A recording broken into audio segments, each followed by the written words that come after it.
Hello everyone, welcome back to another episode of Basic to Advanced Stock Market series of Bulls Marathon। पिछले video में हमने discuss किया था कि कैसे एक कंपनी ज़ीरो से स्टार्ट होती है एंड मल्टीनेशनल कंपनी बन जाती है। बिजनेस में फंडिंग के डिफरेंट स्टेजेस को भी समझा था एंड एक कंपनी पब्लिक क्यों जाती है, यानी अपना IPO क्यों लॉन्च करती है, इसे भी मैंने ब्रीफली समझाया था। लेकिन आज के इस वीडियो में हम इसे इन डिटेल डिस्कस करेंगे।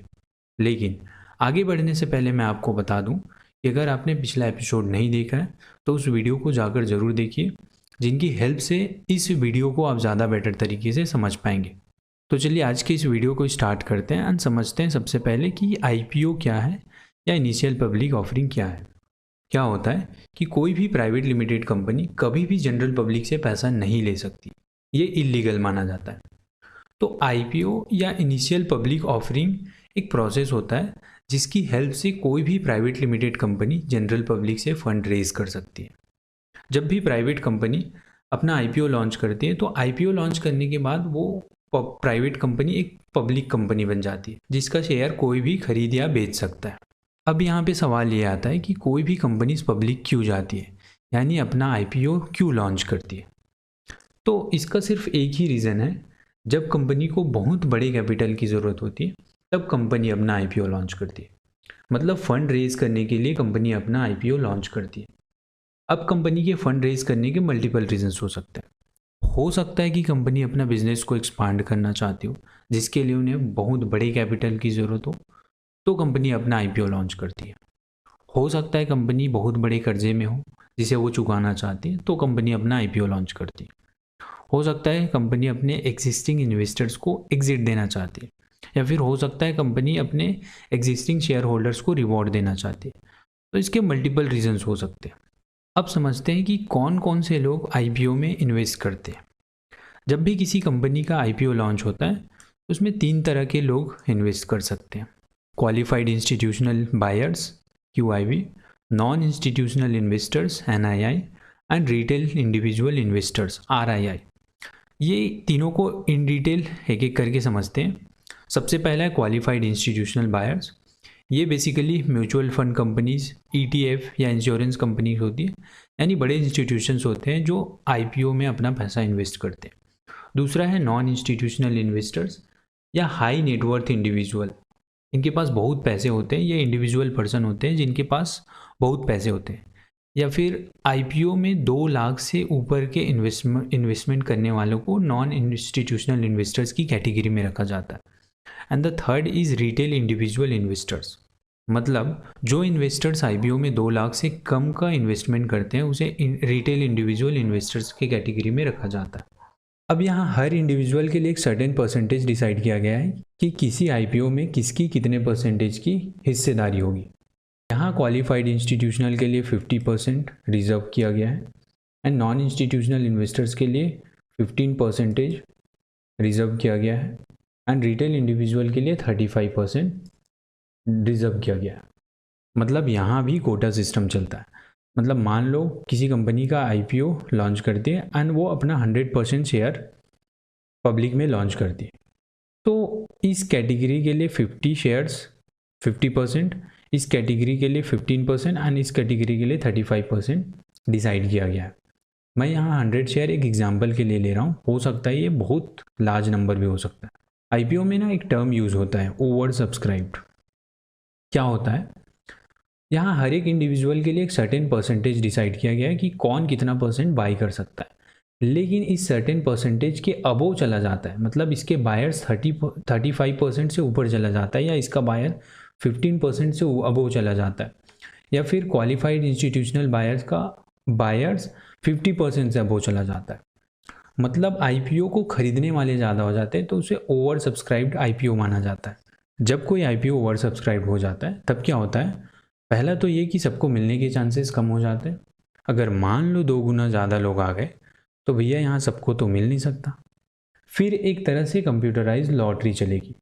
लॉटरी बेसिस पे लोगों को शेयर अलॉट कर दिए जाएंगे। बट क्या IPO में एक शेयर खरीदा जा सकता है? The answer is no. इसे भी आप समझिए। मान लीजिए कोई कंपनी अपना IPO लॉन्च कर रही है एंड वो कंपनी लिस्ट हो रही है 100 रुपीज़ पे। मतलब उस कंपनी का शेयर प्राइस 100 रुपीज़ होने वाला है। इसे इशू प्राइस भी कहते हैं, इशू प्राइस। अब आप पूछेंगे कि क्या मैं 100 रुपीज़ का शेयर खरीद सकता हूँ? The answer is no. यहाँ पे आपको बोला जाएगा कि भैया आपको लॉट में ख़रीदना पड़ेगा। अब लॉट में आपको मल्टीपल शेयर्स मिलते हैं एंड ये कंपनी डिसाइड करती है कि उसका लॉट साइज़ क्या होगा। हो सकता है 100 हो सकता है 120 हो सकता है 140, 150 एंड सो ऑन। मतलब कंपनी डिसाइड करती है कि क्या होने वाला है। मान लेते हैं कंपनी अपना लॉट साइज़ 150 रखी है, तो यहाँ एक लॉट में 150 शेयर्स आएंगे।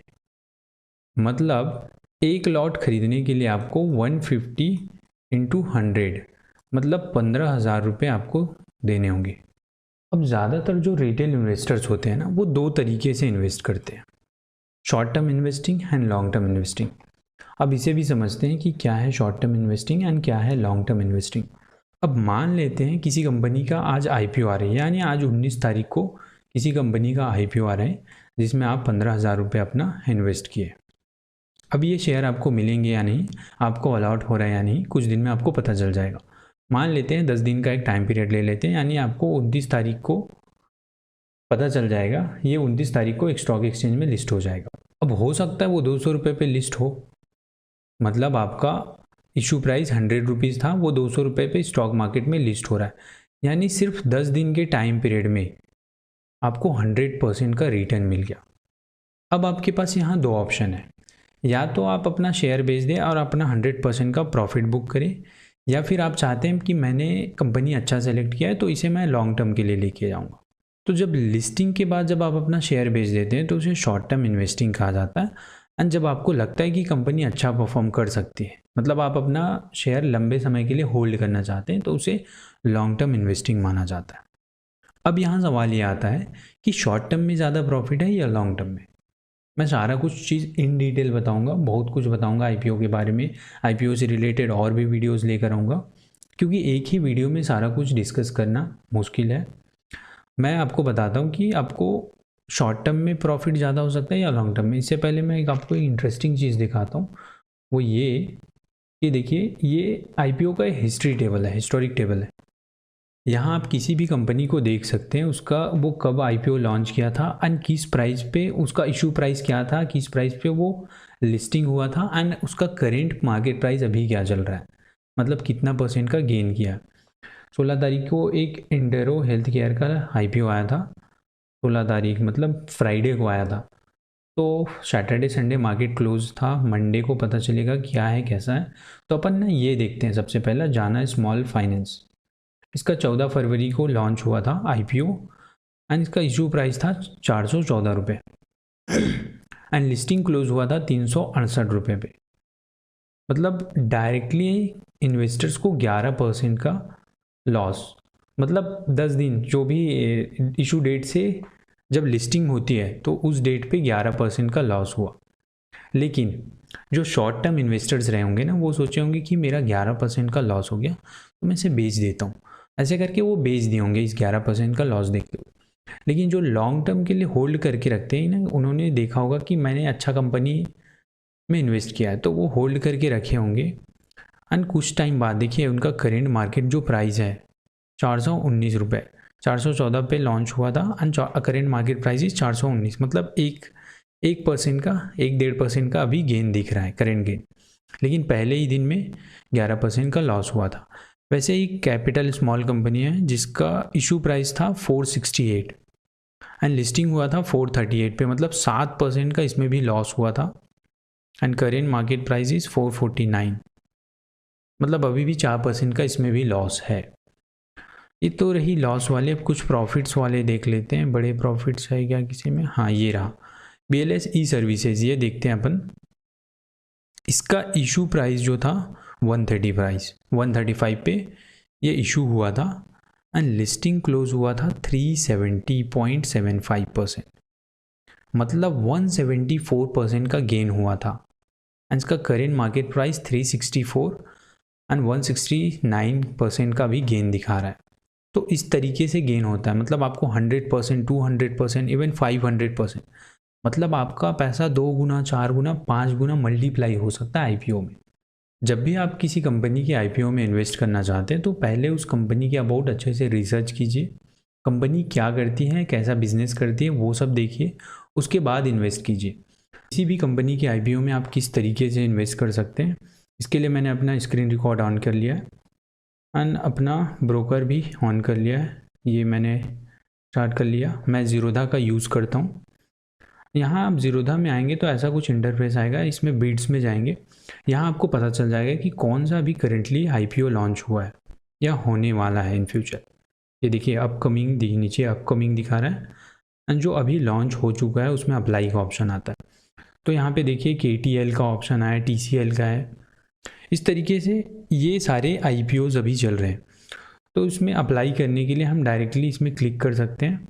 देखिए इसमें पूरा डिटेल रहता है कि किस प्राइस में अभी लॉन्च होने वाला है, कितनी मिनिमम क्वांटिटी होने वाली है, लॉट साइज़ क्या होने वाला है, ऑफ़र का स्टार्ट डेट कब है एंड उसका एंड डेट कब है, अलॉटमेंट कब होने वाला है, रिफंड कब आने वाला है, सारा कुछ डिटेल में दिखा हुआ है एंड आपको कितने दिनों में लिस्टिंग हो जाएगी वो सब कुछ पता चल रहा है। तो इस तरीके से आप अपना इन्वेस्टमेंट कर सकते हैं। इसके लिए आपको एक डीमैट अकाउंट की ज़रूरत होगी। तो अगर आपका डीमैट अकाउंट अभी तक ओपन नहीं हुआ है तो मैंने लिंक डिस्क्रिप्शन में दे रखा है ज़ीरोधा का, वहाँ से जाके आप अपना डीमैट अकाउंट ओपन कर लीजिए, जिससे आप किसी भी कंपनी के आईपीओ में इन्वेस्ट कर सकते हैं या स्टॉक मार्केट में अपना पैसा इन्वेस्ट कर सकते हैं। आई होप इस वीडियो से आपको आईपीओ के बारे में बहुत कुछ जानने को मिला होगा। अगर वीडियो आपको पसंद आती है तो वीडियो को लाइक करना ना भूलें एंड चैनल को सब्सक्राइब भी कर सकते हैं अगर आप चाहें तो। And stay tuned for the upcoming videos. Thank you.